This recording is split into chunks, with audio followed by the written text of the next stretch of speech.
আগামী বাজেটে ব্যক্তি করমুক্ত আয়সীমা বাড়ছে। চলতি অর্থ বছরে পুরুষের করমুক্ত আয়সীমা ৩.৫ লাখ টাকা, আর প্রবীণ ও নারীদের ৪ লাখ রয়েছে।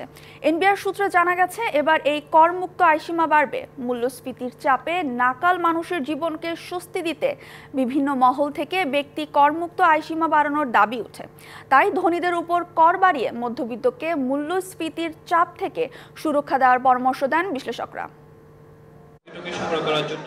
বিভিন্ন নাগরিক সেবায় কর নম্বর তথা টিআইএন জমা দেওয়া বাধ্যতামূলক পর গত কয়েক বছরে টিআইএনধারীর সংখ্যা উল্লেখযোগ্য হারে বেড়েছে। বর্তমানে টিআইএন সংখ্যা ১ কোটির বেশি হলেও রিটার্ন দাখিল করে অর্ধেকেরও কম।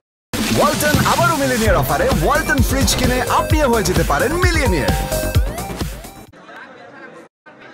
২৪-২৫ অর্থ বছরে বাজেটে পুরুষের জন্য বছরে ৩.৫ লাখ টাকা পর্যন্ত আর নারীদের জন্য ৪ লাখ টাকা পর্যন্ত আয়কে করমুক্ত সুবিধা দেয়া হয়েছে। ব্যক্তির আয়ের উপর নির্ভর করে ৭টি স্ল্যাবে এই সীমা নির্ধারণ করা হয়েছে চলতি বাজেটে।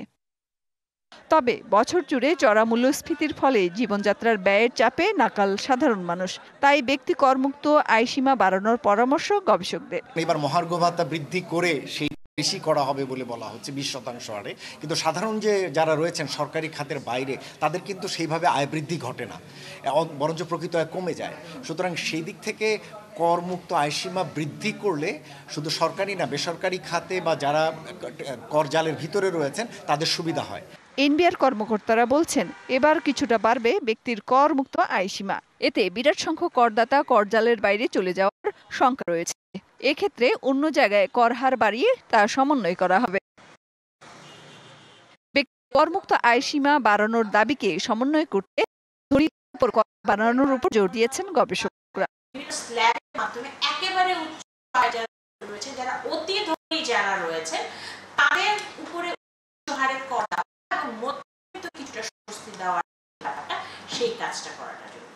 একই সাথে ব্যক্তি করমুক্ত আয়সীমা নির্ধারণে স্ল্যাবের সংখ্যা বাড়ানোর পরামর্শ দিয়েছেন তারা। বিভিন্ন কর কাঠামোর মাধ্যমে। মেহের মনি, ডিবিসি নিউজ, ঢাকা।